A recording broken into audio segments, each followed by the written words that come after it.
Welcome back. So, in the last vignette, what I did is I gave a very superficial introduction to the idea of schools and herds and flocks and so on. And, I encourage you highly to go online and, search on starlings over Rome video or alternatively murmuration of birds. And then maybe something like videos of wildebeest migration or herds, and then do reindeer cyclone, just for the purposes of participating in one of the fundamental ways that we move forward in science, which is that we get curious about things. Like, take a look at the reindeer cyclone. Already, I showed you that in the context of the sheep going through the hole in the fence. You saw that there ended up being these vortical motions, and I tell you all this because this is an invitation. We are invited to try to come to terms with this and to try to understand what regularities are present in this kind of phenomena. So the language we're going to use, it's not the only language, but the language we're going to use is the language of field theory. When I say it's not the only language, for sure an alternative approach would be to adopt what was done by Vicek, and that is to consider on a computer the motions of active agents and to find out what they do and to see whether there's a phase diagram, in the sense that in certain parameter regimes you get one kind of behavior, and another parameter regime you get another. But we're going to use field theory. So when we say the words field theory, this is something that actually is very familiar to all of us. We're all used to looking at maps like this, and we intuitively know that what we're seeing here is a reflection of the ordered motions of molecules in the atmosphere. So we know that the atmosphere is discrete in the sense that it's made up of individual molecules, and yet we replace that with a fiction. And the fiction is so-called coarse-graining, where we pretend that there's a value of the density at every position in space and at every time, and we pretend that there's a quantity which we call the velocity at every point in the atmosphere as a function of time, and that is our field. Those are our field variables. And I wanted to, in the context of these two quotes, just give you a sense of the importance that the field theory idea has taken in the minds of physicists. So, I think it's fair to say that Albert Einstein is somebody that can comment intelligently on physics and its history. In fact, this is a great book that he wrote, The Evolution of Physics, which is it's as good to read now as it was 100 years ago or whatever, 80 years ago when it was written. It was by Einstein and Infeld, and it's really an ode to the field in some sense. I mean, the first third of the book is about the mechanical worldview, about which I will have something to say shortly, but then it really turns to this question of the field. He says, or they say, a new concept appears in physics, the most important invention since Newton's time, the field. I want you to stop for a moment and take that seriously. In other words, imagine that Einstein was not participating in any hyperbole, that he actually, in his heart of hearts and in his mind, believed that it was the most important invention since Newton's time. It's pretty heavy. Feynman, in the Feynman Lectures, Volume 2, says, from a long view of the history of mankind, seen from, say, 10,000 years from now, there can be little doubt that the most significant event of the 19th century will be judged as Maxwell's discovery of the laws of electrodynamics. It's a very good argument. I could imagine, competitor arguments would be perhaps the elucidation of the theory of evolution by Wallace and Darwin, or alternatively, maybe the construction of the laws of thermodynamics with special reference to the second law of thermodynamics, which seems to me to preside over even more phenomena, perhaps, than does or do Maxwell's equations. But whatever. I mean, the bottom line is that, again, Feynman is giving us a sense of the importance of this concept in modern physics. So what is the nature of this fantasy, this continuum fantasy, this field theory of matter fantasy? As I already told you, it's the idea illustrated on the left, which is that we start with some discrete system, either the molecules of the ocean, the molecules of the atmosphere, the iron atoms that make up the Golden Gate Bridge that spans that ocean, and we pretend that it's not a series of discrete objects, but instead it's, as I said, a continuous field. On the right-hand side, I give you an impression. This is not a rigorous thing. An impression of the rules or constraints as to when you might get away with this kind of description. So the lower box says delta x is much, much greater than d. What does that mean? It means that we're going to discretize. Now it's kind of funny. We're passing from discrete to continuous to discrete, but to get to that middle continuous, now we're coming in the other direction. We look at a parcel of the atmosphere or the ocean, a box. Let's say for the ocean that it's a box with dimensions of 1 cubic centimeter. In that box, the dimension of the box is enormous. It's a millionfold larger than the size of the molecules. So, it's big in comparison with molecular dimensions. On the other hand, and I know this from swimming in the ocean, the scale on which you have temperature gradients is more like the size of my body. And depends even what you're talking about. Like if we're really talking about macroscopic currents and tides, and for example, I love to surf on the beach in San Francisco called Ocean Beach, which is maybe like a 6-mile long stretch of beach. And as you go north towards the Cliff House, there's a turn towards the right which leads into the Golden Gate. And there are massive currents. You can get in the water at one street and then you'll end up a kilometer away within an hour or two. And you watch people trying to fight it. So on that scale, the 1 centimeter is the little box, and the scale over which things are varying is the meters, or the tens of meters, or hundreds of meters, or even more the kilometers scales. Here I show you the example of the atmosphere, and so that's the right-hand side, which is the box size should be much smaller than the length scale lambda over which the density profile or the velocity profile or the temperature profile, whatever field variable you have in mind, over which it varies. So, I think about the atmosphere, it's 10 kilometers thick, and if I'm looking at little boxes of dimension 1 centimeter, then, as I move along, I have to go many centimeters before I will see a variation in density. So there's the criteria on the right-hand side. The box should be much bigger than the molecular dimensions. The box should be much smaller than the scale of the variation of whatever field we're talking about. So how did we get to this field theory notion? So the first thing I would say is that for our purposes, we're going to think of it as emerging from the mechanics of point objects. And this diagram in the middle is really one of the great diagrams in the history of science. I know I've shown it before in some of these vignettes, and that doesn't matter. I'm going to show it again, too, probably. It links Galileo and Kepler. How? Because Galileo was thinking about projectile motion, and he was doing things like launching balls off of a table and then looking at the parabolic arc and so on. Kepler was engaged with a different question, which is the nature of the motions of planets, specifically of Mars. And what Newton is saying in this particular figure is he's saying, hey, check this out. If you shoot a projectile off a mountaintop, which is at V, if you shoot it fast enough, it will keep on falling over the horizon, and they will become an orbit. And he saw, as shown on the left-hand side, and I'm gonna illustrate that here. So here's the same figure. He actually realized that the planetary motion, the motion of the moon, and the motion of the apple are the same thing. Now, of course, many of you have heard these sort of cutesy stories about Newton and the apple falling on his head and all that, but I think that's quite unjust. What I'm showing you on the left-hand side is page 392. You can see it says the mathematical principles. On the adjacent page, it will say, this says the mathematical principles. On the next page, it'll say of natural philosophy. This is Principia Mathematica. This is his book. This is his signature achievement, 1687. This is book 3, which is called The System of the World. And if you read what's on the left-hand side, he asks the question, how far does an object fall on the Earth in 1 second? And the answer to that is 1/2 gt squared. It's, g is 10 meters per second squared, so half of that's 5 meters. It turns out that's about 16 feet. You might have learned at some point the unit's 32 feet per second per second. And so we find that the apple falls in 1 second by 16 feet, roughly.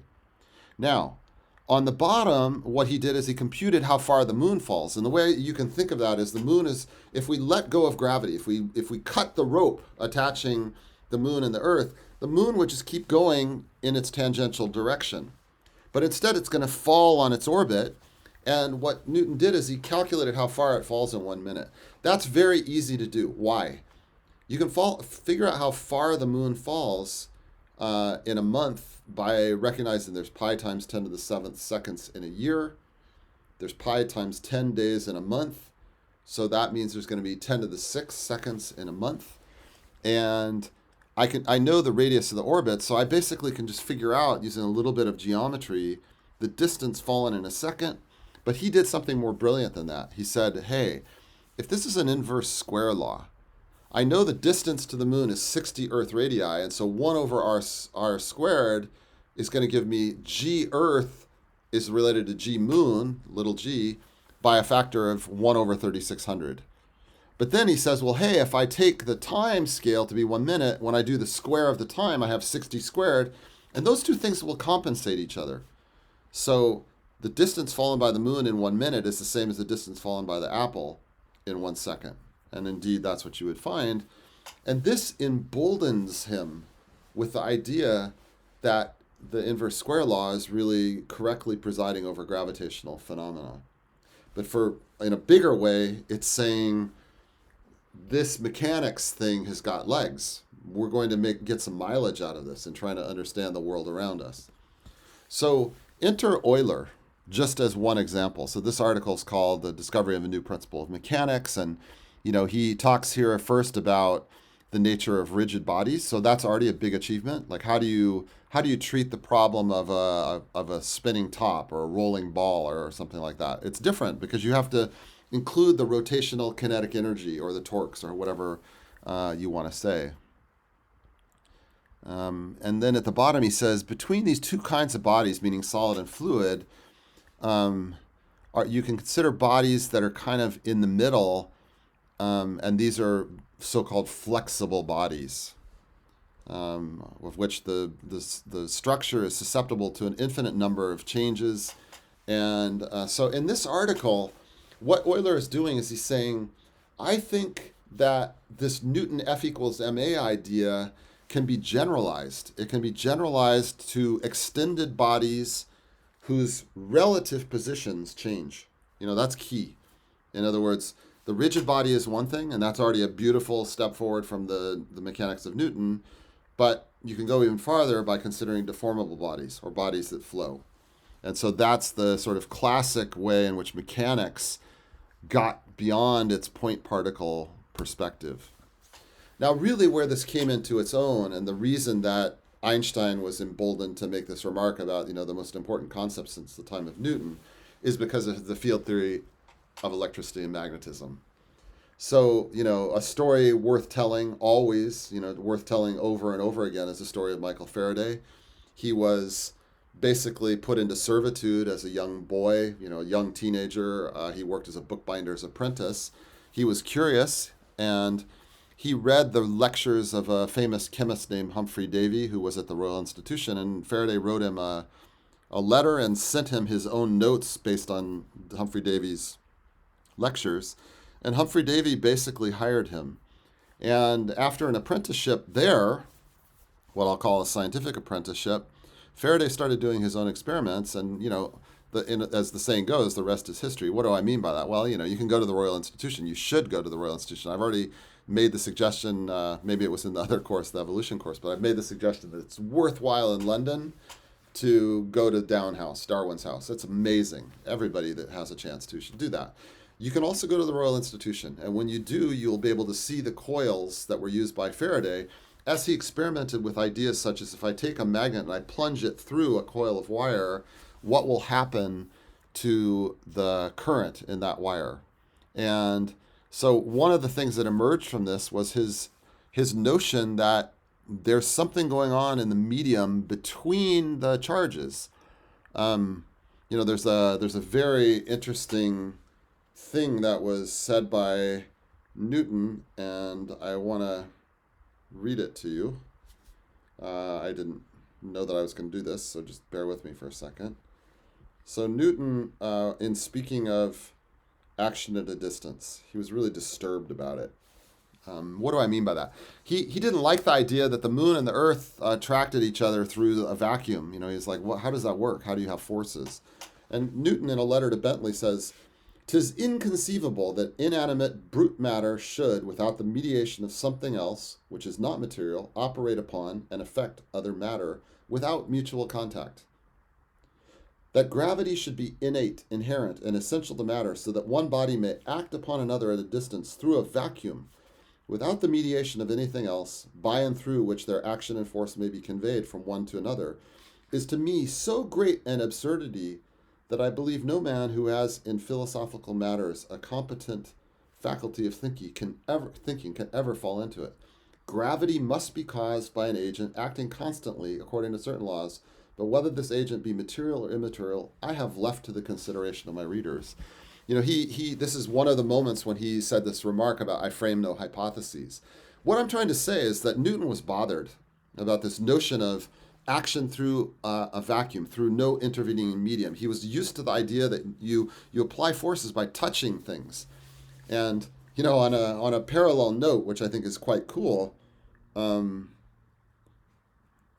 no one less than Feynman, again, had a really very nice thing to say about this. So let me read you that as well, because I think it really bears on the question. So Feynman was saying, well, if you want to explain forces in terms of contact, that's going to be weird and messy, because in fact, even when I touch, I'm pushing down on my laptop right now, even when I do that, it's actually not I'm touching. There's electrostatic forces. So let's hear what Feynman has to say.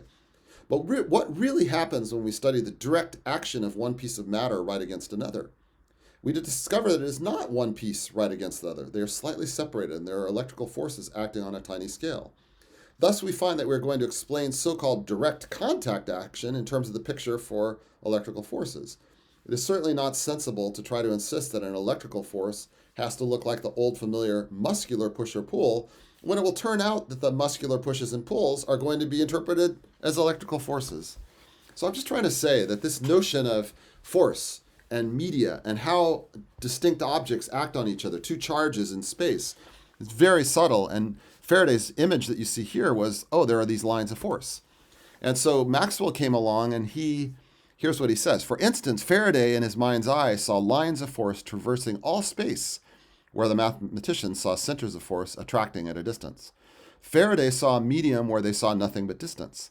Faraday sought the seat of the phenomena in real actions going on in the medium. They were satisfied that they had found it in a power of action at a distance impressed on the electric fluids. When I had translated what I considered to be Faraday's ideas into a mathematical form, I found that in general the results of the two methods coincided, so that the same phenomena were accounted for and the same laws of action deduced by both methods. So he's telling us this field theory idea has got legs. It's really powerful for thinking about the nature of electricity and magnetism. And I'll just say, I consider this required reading, really. If you go to volume 2 of the Feynman lectures, just chapter 1, all of it should be read if you have the time, but just chapter 1, just check out, section 1.4, where he explains to us the laws of electromagnetism in this beautiful way. 2 of them are about flux. So you have a closed surface, and you're asking about the flux of electric and magnetic fields through that closed surface. 2 of the laws have to do with circulation, meaning you do a line integral around a contour, a line integral either of the electric field or the magnetic field. And both of those quantities can be, both of those concepts, the flux and the circulation, end up leading to these very important equations, which we now call Maxwell's equations. So in the coming discussion of the herds of wildebeest, eye on the prize, we're interested in talking about wildebeest. We're going to start with wildebeest, but then we're going to turn to diffusion. We'll turn to hydrodynamics of fluids. We'll probably talk about elastic materials. That will cause us to have to think about scalar, vector, and tensor field theories. At the top, I show you 4 different examples of scalar fields. The temperature is one that, you see me, I am wearing a coat, I'm in my house. My good buddy in France likes to tell me that I wear a sleeping bag. But, I'm going to go out and get in the pool in a little bit. I do often in the mornings before I give these vignettes. And, I've gone to the doctor a number of times for tooth and for my eyes in the last few weeks. And I always find it amusing to tell them they require, because of the pandemic, to take my temperature. They use one of those devices, and I always tell them ahead of time, yeah, I think my temperature is going to say 96. And usually it's quite low because I've been in the pool or whatever. But the pool, the room, outside, there's a temperature at every position at every time. So that's a scalar field. At every point in space, there's a temperature. At every point in space, there's a pressure. At every point in space, there's a concentration. We live in Los Angeles. So in Los Angeles, I ride my bike in the mountains right behind me. And the reason, I mention that is that I'm always kind of curious as I ride up about the distribution of particulates. So I've been watching the pollution in the LA basin for my whole life, and it's very different now than it was several decades ago. And there's a concentration of particulates as a function of altitude. And so, there's a concentration field. The middle collection is vector fields, fluxes, which is number crossing unit area per unit time. It's a vectorial quantity because I have different choices about where I put the plane that I'm going to ask for the flux across. I can have the displacement field. If I take this object, right here, and I bend it, then there's a displacement. And the velocity, if I am pouring some water, there's a velocity of the water at different points in space. On the bottom, I show you the two very complementary notions of strain, which is a geometric quantity. So I don't know how many of you have a confusion, but I always used to, about stress and strain. Strain is geometric. It's a statement about the geometry of a material, how it's deformed. Stress is a statement about force. And as you can see on that little cube, if I have a cube of Jell-O, the force vector on each face, if I make the cube, is going to be different. And so there's 3 components of the force on each of the 3 orientations of the cubical faces. That means there's 9 numbers, which are the components of the stress tensor. So this notion of field variable and coarse graining, where we take a molecular system like the pipette and the little red molecules shown on the left, and I replace it with a concentration field at all points, these ideas, density, orientation, velocity, so field variables, are very useful over a myriad of different scales. Let's take the left column on the right-hand figure. So in the top, I show you the density of myosin motors inside of a dividing C. elegans embryo. And at the bottom, you see a flock of starlings, where the density is now a reflection on how tight the birds are at a given point in space. And, on the right-hand side, there's a velocity associated with actin. On the lower right is the velocities in the fluid because of hunting whales. So just an aside, I don't know if I talked about this already, but I think it's very cool to imagine Galileo in 1600 as he was learning about falling bodies, learning about projectiles, learning about the pendulum, and making observations which to us are now trivial and not magical. But to him, they were magical. The successive distances fallen by a falling body go like the odd integers. In every instant, the first second, it falls 1/2 g. It falls g. The next second, it falls 2g. I don't know. I'm being careless. So the first second, it falls 1/2 g. I said it right the first time. The second instant, it falls. I'm really screwing this up. I apologize. Let me try this whole thing again. The thing that he observed is that the distance fallen in successive intervals goes as the odd integers. Let me show you that. The first second, it falls at 1/2 g. In 2 seconds, it falls 4/2 g. After 3 seconds, it falls 9/2 g. But 9/2 g minus 5/2 g leaves us with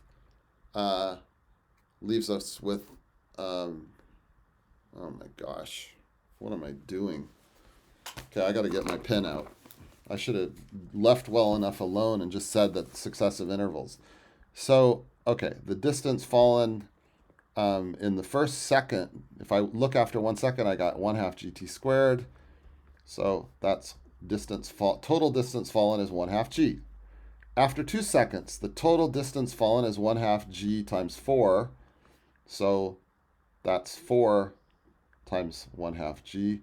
And the difference between those two is 3 delta s. I'm calling delta s 1/2 g. If I go 3 seconds, then the total distance fallen is 9 halves g. And the distance fallen in success between, so the distance fallen after 2 seconds was 4 1/2 g. After 3 seconds is 9 1/2 g. So the difference between those two is 5 1/2 g. This time I got it. So he noticed that the successive intervals is 1, 3, 5, etc. And he knew that the sum of the first n odd integers was n squared. So he was so excited about this observation that he was led to say the universe cannot be read until we have learnt the language and become familiar with the characters in which it is written. It is written in mathematical language, and the letters are triangles, circles, and other geometrical figures. And with this field theory idea, it's just kind of funny. We're going to come to this later, but I just wanted to say that I'm especially amused because we use this quantity or this concept of the Laplacian all the time, which is this upside down triangle. So, Galileo saying the language whose characters are written is the characters are triangles is literally correct. We use an upside down triangle all the time. So in the course, we're going to think about field theories or continuum theories a bunch of different times. And I'm going to introduce this idea of a continuum theory protocol. So I'm not going to comment on it now, but I just want to say there's kind of a formula or a program where one confronts a problem and there's a procedure for working out what the partial differential equation is that describes the phenomenon of interest. And then the action on our part is to, once we have such equations, to solve them and to see what they imply. So with respect to the wildebeest, we're going to try and write down a field theory of the wildebeest motion. We'll also do the same when we think about patterning, like patterning of hair bristles or whatever. That'll lead us to the Turing instability. So next up, we're going to try and get into the mind of the wildebeest, and we will write down a theory of wildebeest motion.